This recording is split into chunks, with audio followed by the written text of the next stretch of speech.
Admiral Elaine Morgan stood tall as she faced the Galactic Union Council. The grand hall on Centauri Prime glowed with soft blue light from the ceiling panels.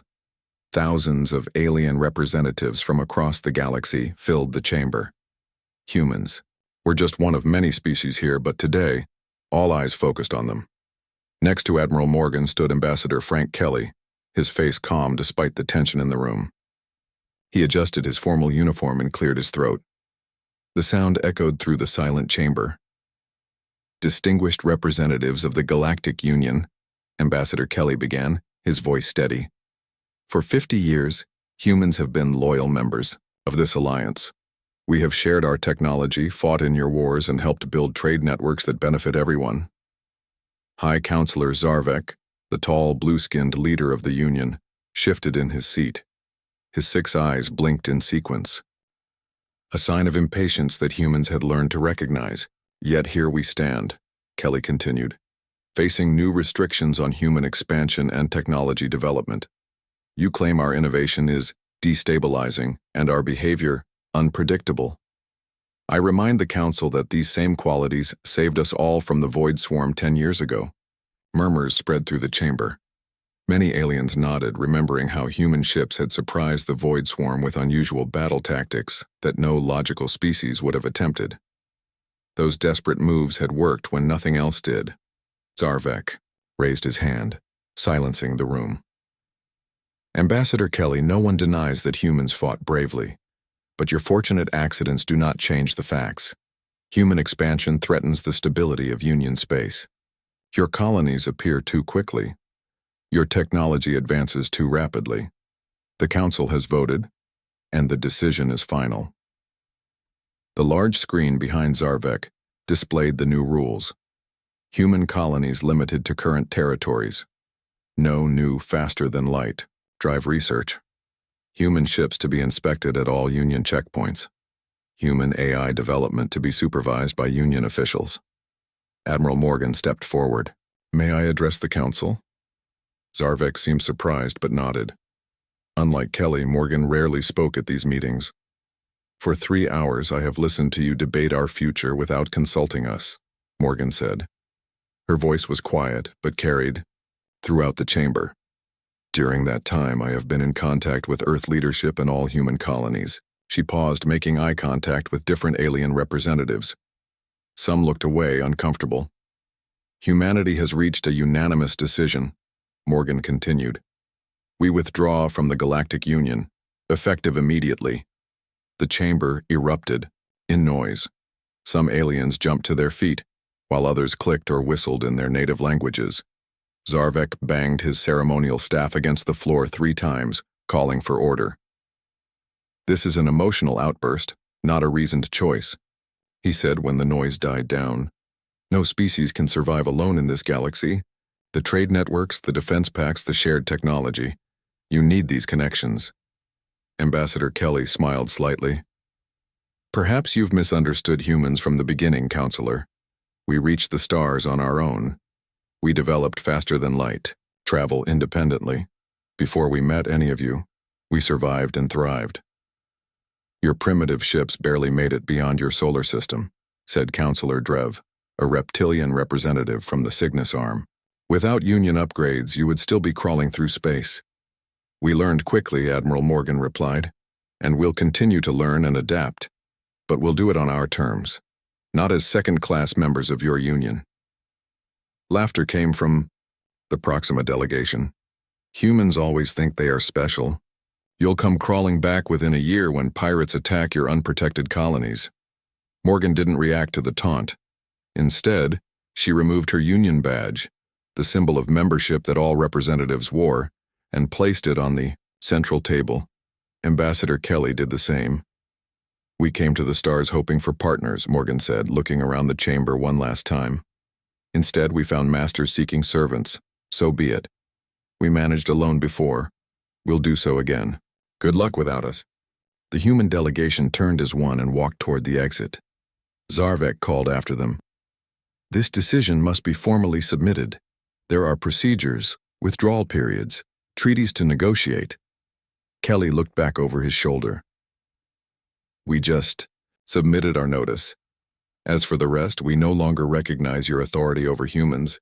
We're not asking permission, we're simply informing you of our choice. As the humans reached the doors, Counselor Mira Dalton, one of the few humans who had served directly on the Union Advisory Board, stepped into their path.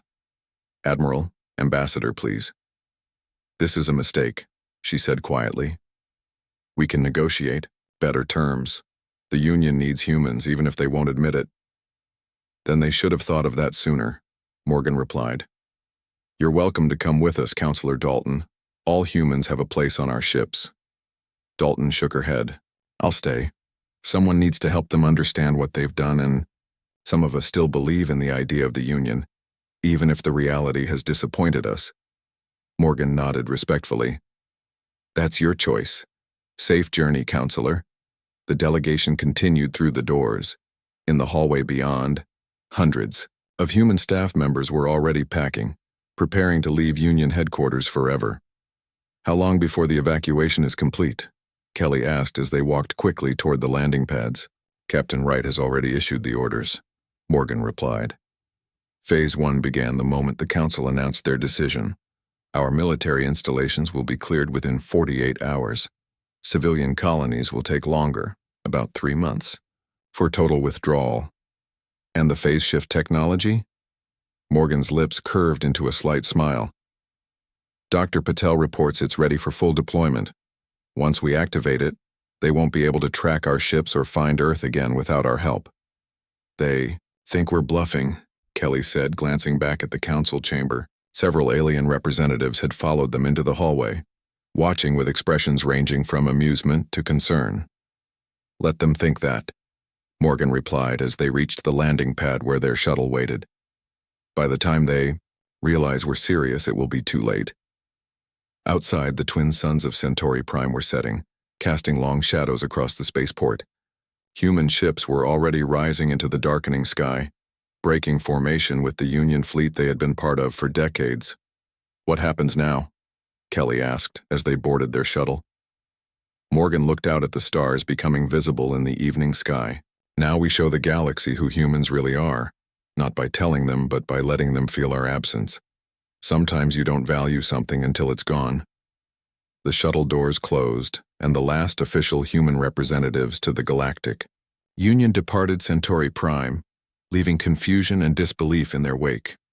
Across Union space, human ships were already changing course, heading toward designated gathering points for the journey home, the beginning of an exodus that would change the galaxy forever.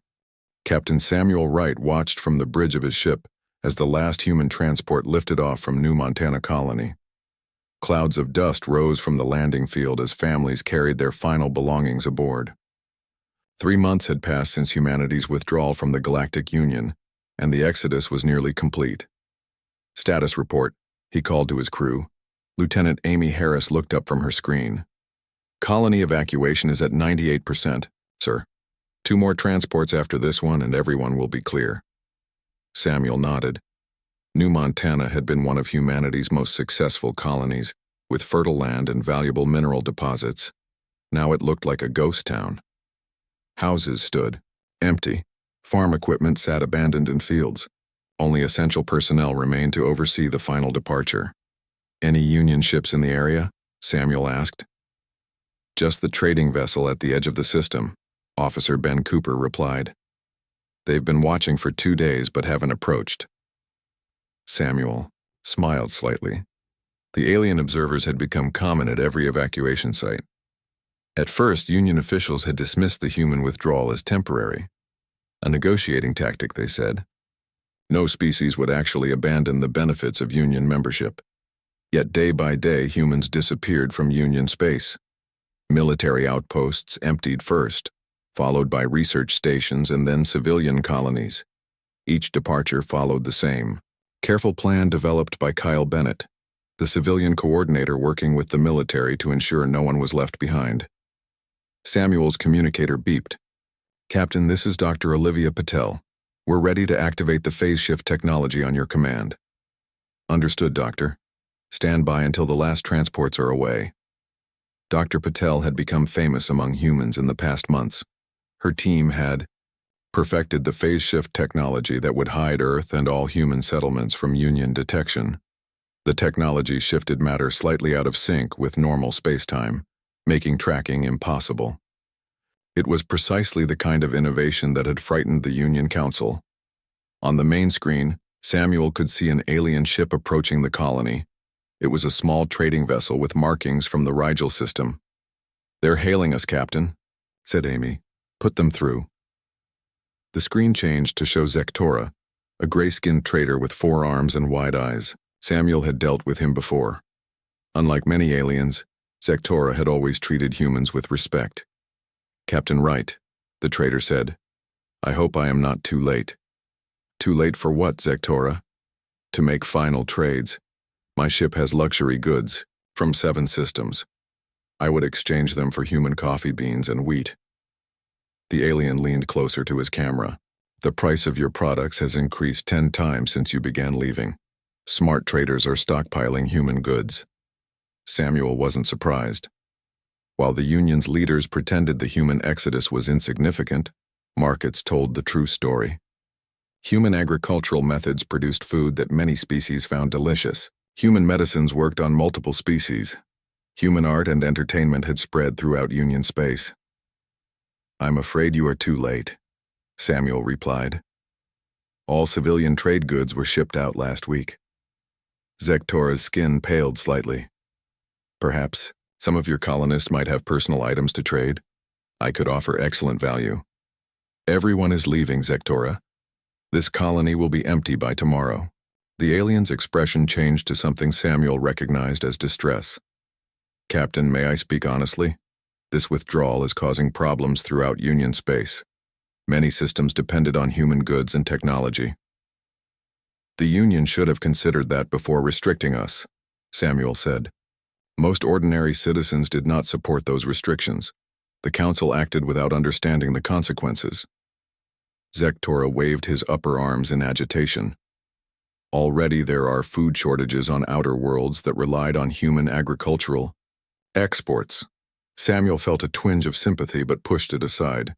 "Take your concerns to the Council. I have tried. Others have tried. They refuse to acknowledge the problem." The trader paused. "At least tell me where humans are going. Many of us would follow to maintain trade."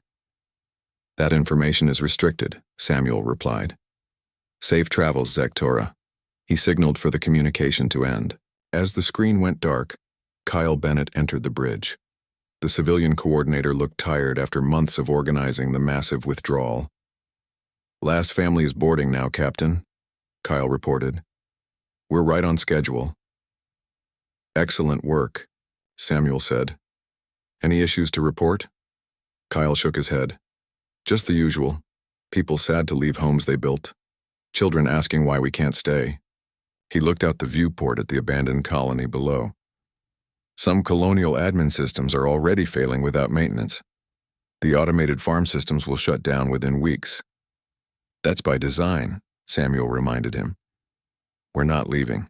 Anything functional for the Union to claim?" Kyle nodded. "I know. It just seems wasteful after all we built here." A message flashed on Samuel's console. The final transports were loaded and ready for departure. "Time to go," he said. "Notify Dr. Patel to begin the phase shift sequence." Kyle moved to a console and pressed his hand against the scanner. As the colony's civilian leader, his authorization was required alongside military commands. Confirmed. Phase shift authorized. Throughout the system, human ships began to shimmer slightly as the new technology activated. To any Union sensors, watching the ships would soon become ghost images impossible to track or follow. Dr. Patel's voice came through the speakers. "Phase shift complete, Captain. All ships are now operating in the shifted spectrum. Union tracking systems will lose us as soon as we jump to hyperspace. All ships prepare for jump on my mark," Samuel ordered. On the colony below, the last human outpost on New Montana powered down. Lights went dark across settlements that had taken decades to build. In the main colony control center, pre-programmed, systems began deleting databases, wiping clean any technology that might be useful to the Union. As Samuel prepared to give the jump order, His communication system chimed again. A priority message from Union headquarters. He hesitated, then accepted the transmission. High Counselor Zarvek himself appeared on screen. The Union leader looked concerned, an unusual expression for his species. Captain Wright, the Union. Council wishes to discuss terms for humanity's return, Zarvek said without preamble. We are prepared to reconsider the restrictions placed on human expansion. Samuel smiled slightly. You're 3 months too late, Counselor. The decision has been made. You cannot seriously intend to abandon everything humans have built in Union.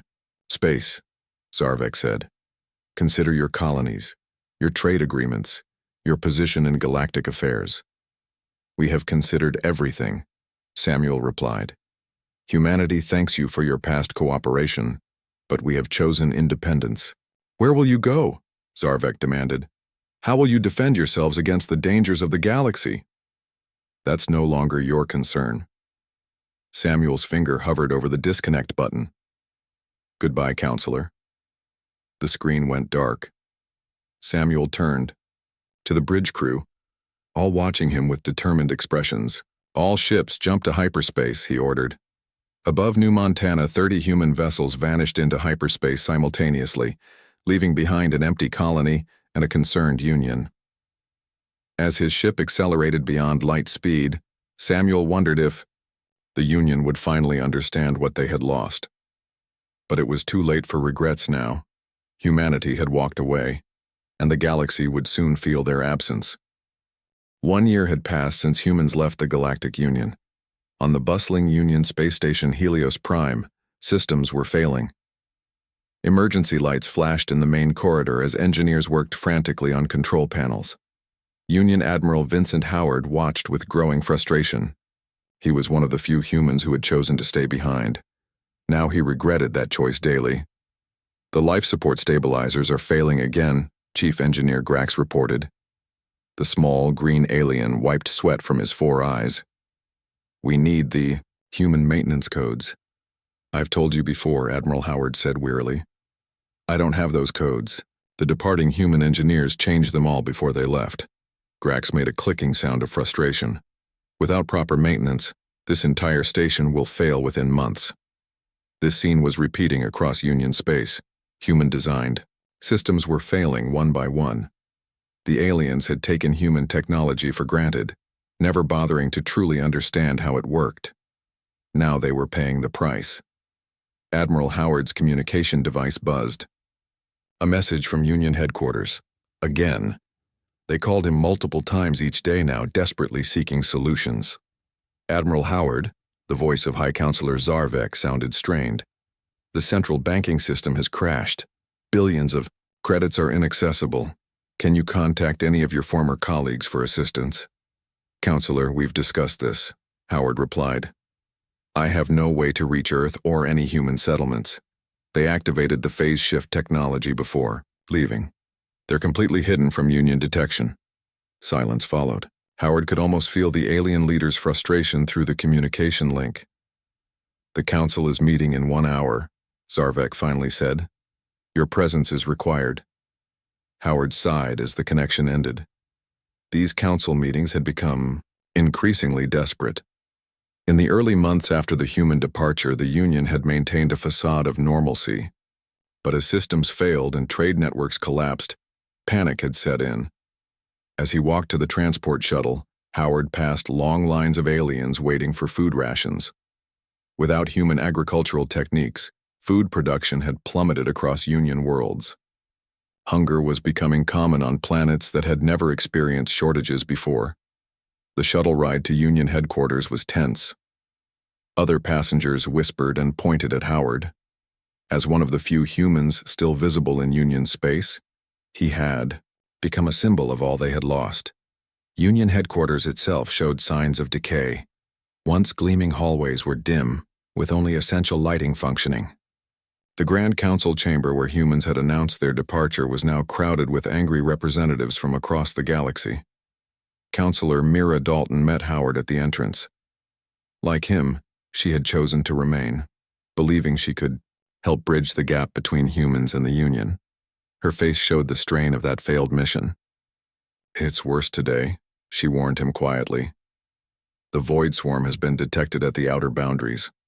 Howard felt his blood run cold. The void swarm was the most dangerous threat in the galaxy, a hive mind of destructive creatures that periodically swept through civilized space. 10 years ago, they had nearly overwhelmed the Union until human military tactics had driven them back. They shouldn't be active again so soon, he said. Their patterns have changed, Dalton replied. Some scientists believe they can somehow sense that human defenses are gone.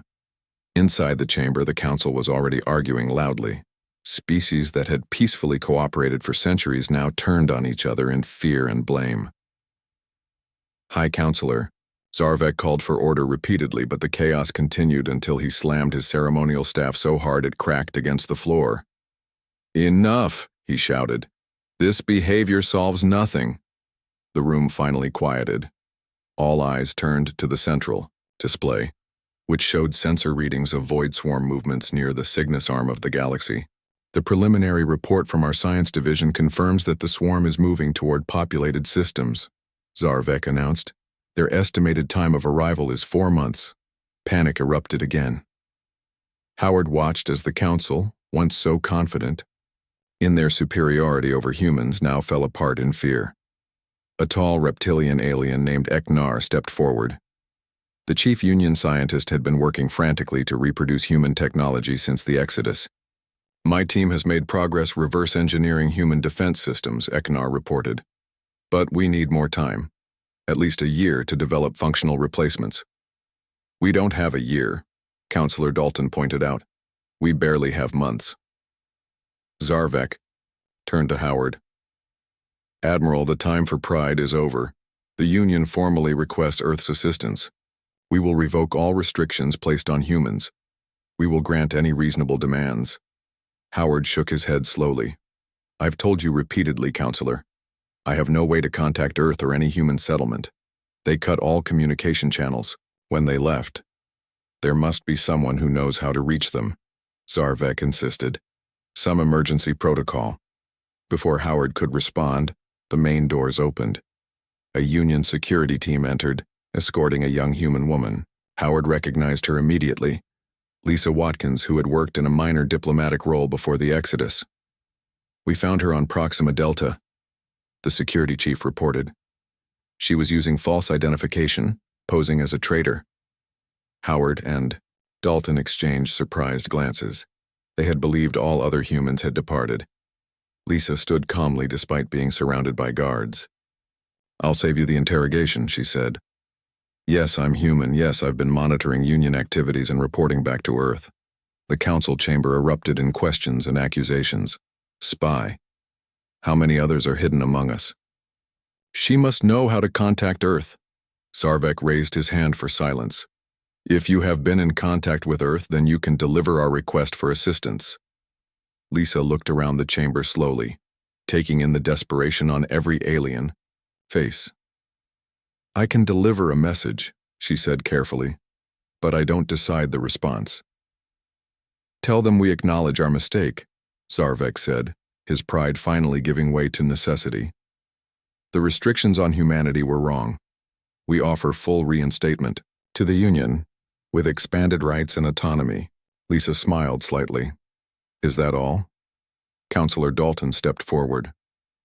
Tell them the void swarm has returned. Millions of lives across multiple species will be lost without their help.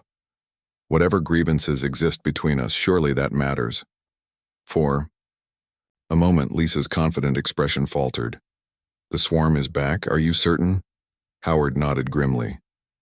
The sensor data is clear. Their advance force has already destroyed 2 outposts in the Cygnus arm. The human woman was silent for a long moment.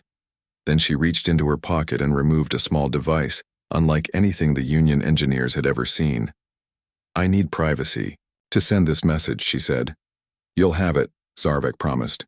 Whatever you need. As Lisa was escorted to a secure communication room, Howard felt a glimmer of hope for the first time in months. Would Earth respond? Would humans return to help their former allies? Or had the Union's betrayal cut too deep?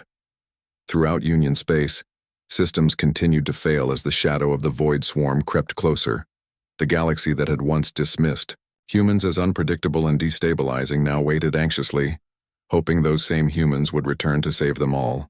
Noah Patterson ducked behind a fallen wall as energy blasts scorched the air above him. The remote mining colony on Vega 9 had become a battleground. Black ships of the Void Swarm filled the sky, their curved hulls absorbing sunlight rather than reflecting it. "They're moving toward the power station," Noah called to the small group of aliens hiding nearby. 2 years had passed since humans left the Galactic Union, and now the Void Swarm's invasion was in full force. Noah had been a human mercenary before the Exodus. When humans departed, he had been on a deep space mission. By the time he returned, Earth's location was hidden by phase shift technology. Stranded, he had taken refuge on this frontier world, adopting a new identity. "What do we do?" asked Kelnar, a young alien miner with blue-tinted skin. "Union forces abandoned this sector last week." "We fight smart," Noah replied, checking his modified blaster. "The swarm thinks in patterns. They expect victims to run or surrender. We'll do neither." Over the past 3 months, Noah had organized the local population into resistance cells. While major Union worlds fell to the swarm's overwhelming numbers, small colonies like this one survived through unconventional tactics that Noah remembered from human military training. "Remember the plan," he told the group. "Draw units away from their main force. Separate them. Their hive mind weakens when they're isolated." The aliens nodded nervously. They had seen countless Union defense strategies fail against the swarm, but Noah's methods had kept them alive so far. 100 miles away in the colony's medical center, Dr. Grace Chen worked frantically to save wounded defenders. She was another human who had remained behind, devoted to the small frontier community that had welcomed her years ago. "The burn patterns are changing," she muttered as she examined an injured patient.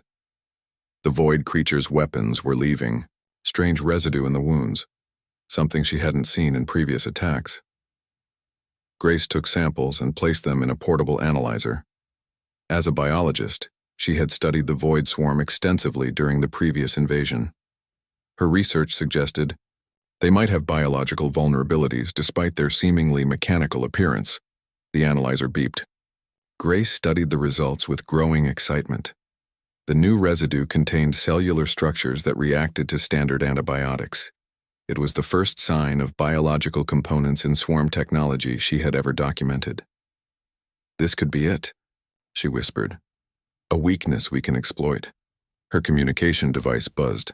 Noah's voice came through, tense with the sounds of battle in the background. "Grace, we're falling back to position 3. How many wounded can be moved?" "Most are stable," she replied. "But Noah, I found something. The new swarm weapons have biological components. I might be able to develop a countermeasure, but I need equipment from the main lab." Silence followed. The main laboratory was now behind swarm lines. "I'll get you there," Noah finally said. "Be ready in 20 minutes. Grace quickly gathered her research samples. If she could develop a biological weapon against the swarm, it might save not just this colony but countless others across Union space. On the Union capital world, Grand Marshal Trevlak stood before holographic displays showing the swarm's advance. A veteran military commander, he had once dismissed human combat tactics as chaotic and undisciplined. Now he would give anything for their help. "The Rigel system has fallen," an aide reported. "Casualties estimated at 12 million. Trevlak closed his eyes briefly. Another defeat. The Union fleet was in retreat across all fronts, their orderly battle formations proving useless against the swarm's adaptive strategies. "Any response from Earth?" he asked.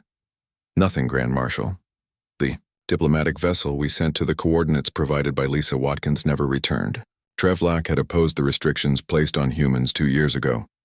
He had warned the Council that human unpredictability was an asset, not a liability.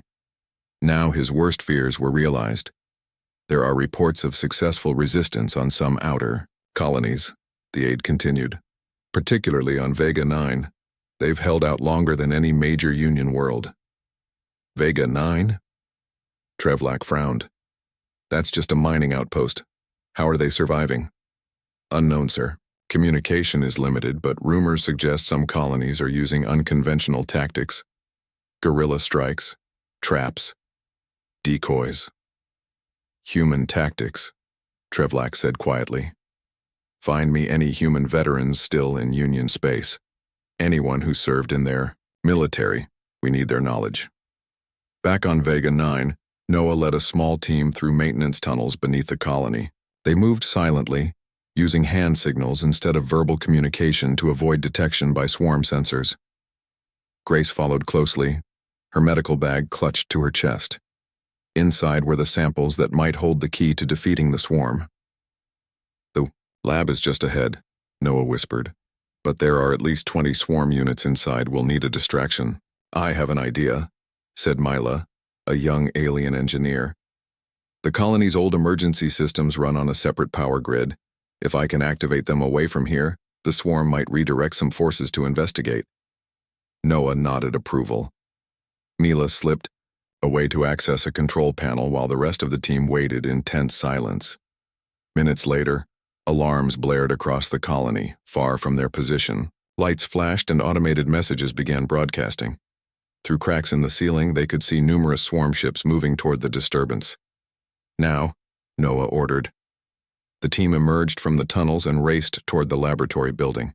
They encountered 2 swarm guards and eliminated them quickly with modified weapons that Noah had designed. Inside the lab, Grace moved with practiced efficiency, gathering equipment and chemicals she needed. I'll need 30 minutes to test. My theory, she said.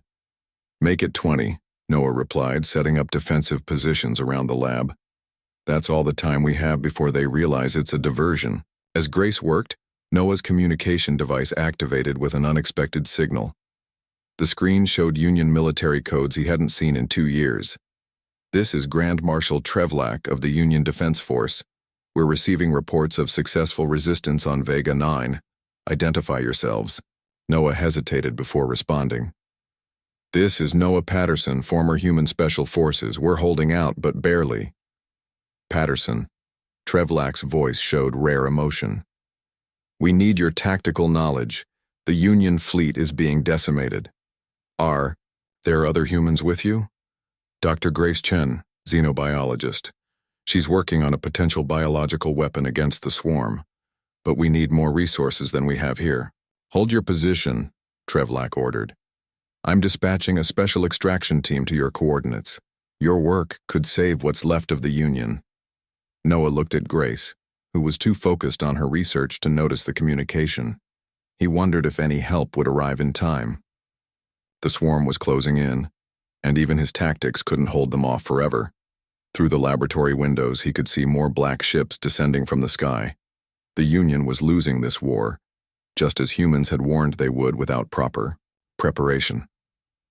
Now all hope rested on a desperate last stand on a forgotten mining colony, where the few remaining humans in Union space fought to save those who had once rejected them.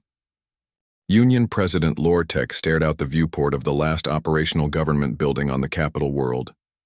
Black ships of the Void Swarm filled the sky, their strange geometries blocking out the sun. 3 years had passed since humans left the Union, and now extinction seemed inevitable.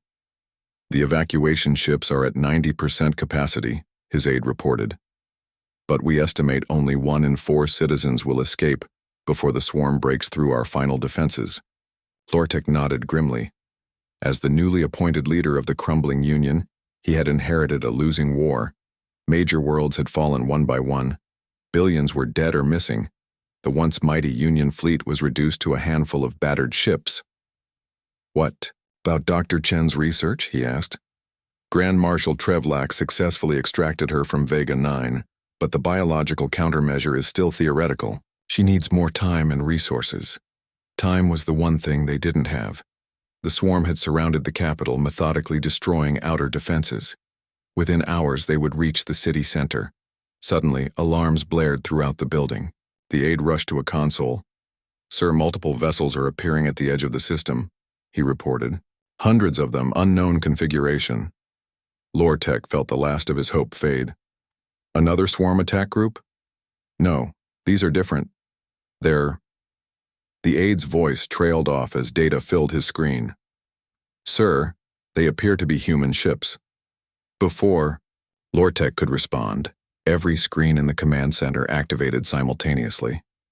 The face of a human woman appeared, stern, confident, wearing what looked like a military uniform. "This is Fleet Commander Diane Miller of the Earth Defense Force," she announced. "We received your distress call. Stand by for assistance." Lortek stared in disbelief. After 3 years of silence, humans had returned. But would they be enough to stop the swarm? His question was answered moments later when the sky above the capital lit up with energy fire, unlike anything the Union had ever witnessed. Human vessels moved with impossible speed, their weapons tearing through swarm ships that had previously seemed invulnerable. On the flagship of the human fleet, Commander Diane Miller studied tactical displays as her forces engaged the enemy. "Deploy the phase shift disruptors," she ordered. "Let's show them what humans have been developing during our absence." Jack Russell, the chief engineer, activated a series of devices that had taken years to perfect. "Disruptors online, Commander. The swarm won't know what hit them." Across the battlefield, Void Swarm vessels suddenly became visible to specialized sensors. Their adaptive camouflage, which had frustrated Union targeting systems, was now useless against human technology. "Begin. Deployment of ground forces," Miller commanded. "Priority is securing Dr. Chen and her research." Hundreds of human dropships descended toward the capital. Among them was a special operations team led by Agent Marcus Foster, who had maintained secret contact with human allies within Union space during the 3-year separation. As his ship landed near the government complex, Marcus checked his advanced combat suit. "Remember," he told his team, "we're not here as conquerors. We're here as allies, but allies with terms." Union soldiers watched in amazement as human forces cut through swarm positions with shocking efficiency. Weapons that seemed to predict swarm movements. Tactics that broke their hive mind coordination. The tide of battle shifted in minutes. Inside the government building, Marcus found Dr. Grace Chen working frantically in a makeshift laboratory. Grand Marshal Trevlak stood nearby, his expression showing relief at seeing human reinforcements. "Agent Foster," Grace said without looking up from her work. "I was beginning to think Earth had abandoned us completely." "We were watching," Marcus replied. "Gathering intelligence, preparing. When we heard about your breakthrough with the biological weapon, Earth leadership decided it was time to act." Trevlak stepped forward. "Your arrival is timely, but where have you been these 3 years? We sent countless pleas for help." "We received them," Marcus said. "But after the Union's betrayal, trust needed to be rebuilt. We needed to be certain you understood what partnership truly means." Before Trevlak could respond, Dr. Chen interrupted. "The biological countermeasure is ready for testing. I've identified the cellular structures in swarm technology. They're vulnerable to a specialized virus that won't harm organic life. Our ships carry production facilities," Marcus told her. "If your formula works, we can mass produce it within hours." Outside, the battle continued to turn in humanity's favor. The swarm, faced with unexpected resistance, began to retreat from the capital for the first time in the 3-year war. In orbit above the planet, Commander Miller's flagship received a request for communication from Union President Lortek. She accepted the call and his image appeared on her screen. "Commander Miller," Lortek began formally, "the Union extends its deepest gratitude for your intervention. Without human assistance, this world would have fallen today." Miller nodded, acknowledgement. "The Void Swarm threatens all sentient life. We couldn't stand by forever even after your Council's short-sighted actions." "The Council that restricted humanity is gone," Lortek said. "I am authorized to offer full reinstatement to the Union with whatever terms you require." "Earth doesn't seek reinstatement," Miller replied. "We propose a new relationship entirely." She transmitted a document to his system, a proposed treaty, already prepared by human leadership. Lortek scanned the document, his eyes widening. These terms would fundamentally restructure the Union. Equal representation for all species regardless of technological development. No restrictions on research or expansion for any member. Mutual defense obligations. "Those are our conditions," Miller said simply. "Humanity will help defeat the swarm. but we won't return to second-class status afterward. The new treaty establishes a partnership of equals, not a hierarchy. The remaining council members may resist some of these terms, Lortek warned. Miller's expression hardened. Then they can face the swarm alone. Hours later, in the grand hall where humans had once walked away from the Union, a new agreement was signed. Union President Lortek and Fleet Commander Miller stood side by side as representatives from surviving worlds witnessed the historic moment. This treaty recognizes a fundamental truth, Miller said to the assembled delegates. Diversity of thought and approach is strength, not weakness. The Union tried to make humans conform to a single way of thinking, the very uniformity that made you vulnerable to the swarm. She gestured to the human ships, visible through the hall's large windows, still engaging swarm forces at the edge of the system. Humanity didn't leave because we couldn't survive without you. We left because we knew someday you'd realize you couldn't survive without us. The galaxy needs balance between order and chaos, between tradition and innovation. Today we start again as equals, nothing less. As the treaty was formally registered, Dr. Chen's biological countermeasure was already being deployed across the battlefront. For the first time, swarm ships began to malfunction as the engineered virus infected their biological components. Aboard his flagship, Jack Russell watched the effectiveness of the weapon with satisfaction. "We could have shared this sooner," he remarked to a junior officer. "Saved more lives." "The Union needed to learn," the officer replied. "Sometimes the best teachers are consequences."